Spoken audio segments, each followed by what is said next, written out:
Hi, everyone. My name is Eli Kagazi. I'm the Director for Agriculture and Market Systems at KUSA. And today I'm going to talk a little bit about our Inclusive Market Systems Development Programming at CARE. Just to begin us off, the key question we ask ourselves, why inclusive markets? As an organization, we focus on markets to unlock greater production and profits for small-scale agriculture and thus improve food security.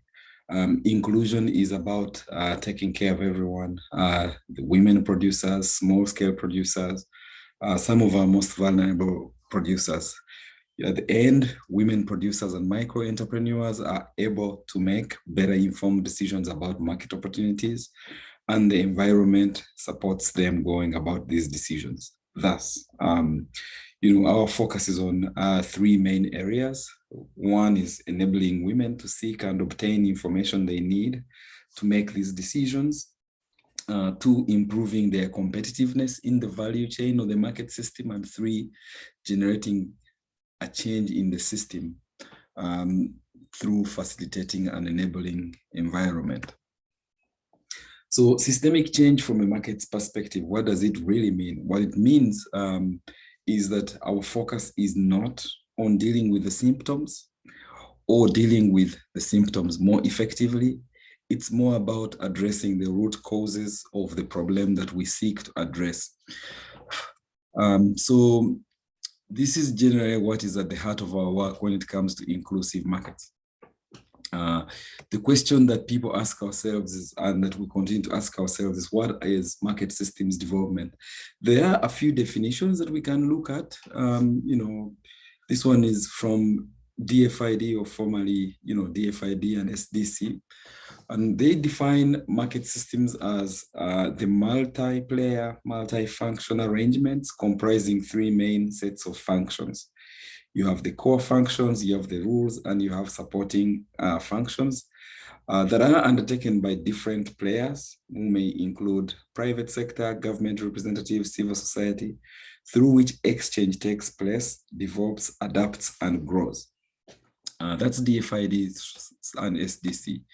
On the other hand, USID, defines a market system as a dynamic space, incorporating resources, roles, relationships, rules, and results, in which private and public actors collaborate, coordinate, and compete for the production, distribution, and consumption of goods and services. Market systems, you will see, are composed of vertically and horizontally linked firms, and the relationships embedded in these linkages, end markets, input and support service markets, and the environment in which they operate, which may include social, cultural, geographic, political factors, infrastructure, and institutions.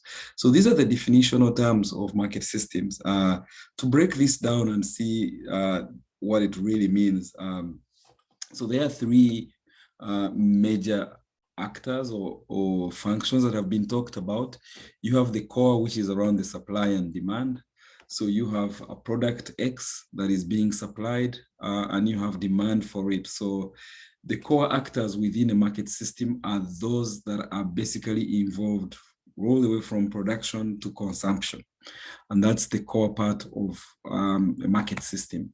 You have supporting functions, and supporting functions, we can look at several things. We can look at infrastructure, we can look at coordination, research and development, information, skills and capacity related services. These are the functions that are required for a market system to function effectively.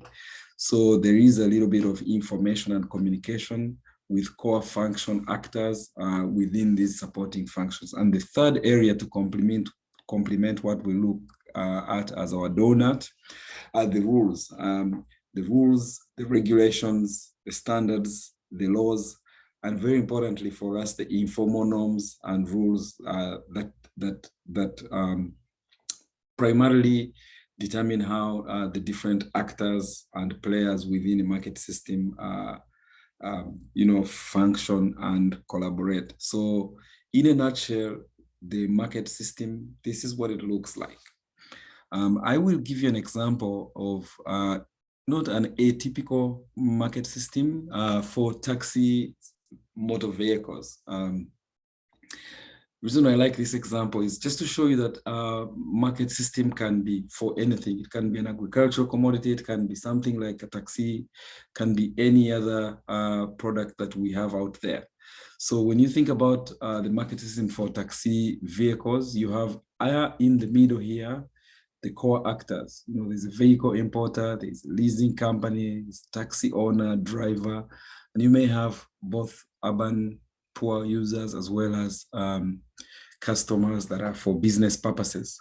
On the other hand of the donut, the upper side, we talk about the market environment, the institutions, the rules and norms. You have import tariffs, you have financial regulations, you have leasing laws, you have licensing systems, you have traffic regulations and policing, you have public transportation policies. And the key infrastructure and market support services here can include financial services, insurance services for vehicles, driver training, garage mechanics for the taxi drivers, roads and bridges, filling stations for gas, as well as, you know, cash and ATM machines that urban and business customers may need to access to pay for the taxes. So in a nutshell, this is really what a market system is like. And when we think about our work, what we are looking at is that taking this systemic view gives us an opportunity to look at where some of the constraints and opportunities may be across the market system, and where we should focus our interventions in terms of being able to deliver value. So that's in a nutshell what a market system looks like. Now, some other terms that have often been used is what we call value chains. And this graphic here is used to emphasize again the actors within a value chain. The middle of the graphic are the core actors involved directly in the transformation of the product, from farmer cutting the cane. This is a sugarcane value chain. To the women walking with a trolley from the supermarket, you know. So the institutions and rules are the enabling and operational environment, while the business service providers may include ag extension, microfinance institutions, and any other actors there that would be able to provide, support functions for this value chain.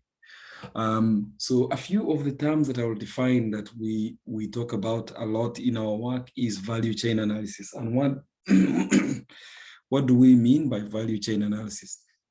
You know, the key important thing is a value chain analysis or a market systems analysis is a study that helps us understand how the value chain is organized, operates, and performs. It is a study that helps us to identify opportunities that chain actors possess, constraints that currently limit them from realizing their full potential. And as well, it's a study that helps us propose potential solutions to constraints. And these solutions may be technical, social, financial, managerial, policy that will be sustainable over time.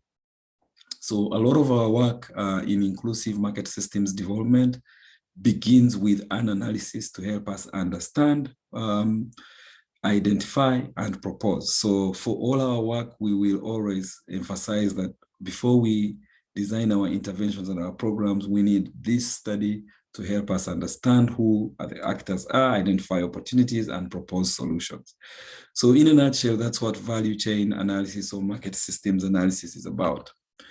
And just to give some further insights here, what can a value chain study or analysis be used for? It can be used to gather information, sometimes for proposal development. So when we write proposals, we sometimes begin with doing a market systems or value chain study.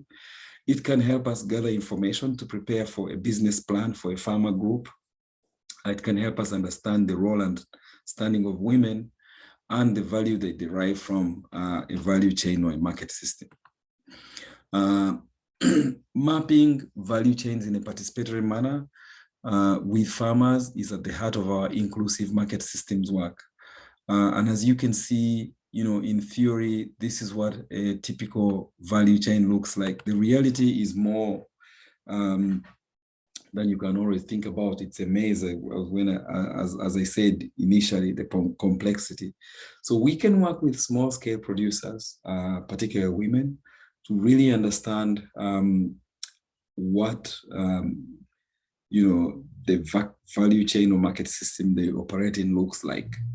And so if you take an example of this system, we begin to look at where actors are purposefully building relationships based on trust and transparency. Inclusive market systems development is our ability to enable women small-scale producers to understand, the supply chain or value chain or market system in which they work, to understand and build relationships with different actors so that they are working meaningfully to add value and to increase their efficiency. So for instance, here, what are we talking about? You can see the ability for you to understand who the end market is, who the service providers will be, who the key actors or intermediaries are in that supply chain, and how we build, all across up to ensuring that farmers work collectively so that they can be able to take advantage of the market opportunities that exist. So overall, inclusive markets system development is about supporting and enabling small-scale producers to take advantage of market opportunities through creating value across by working with different actors, identifying the right supply, the right support services, as well as creating an enabling environment through which actors function within the market system. Thank you. Over.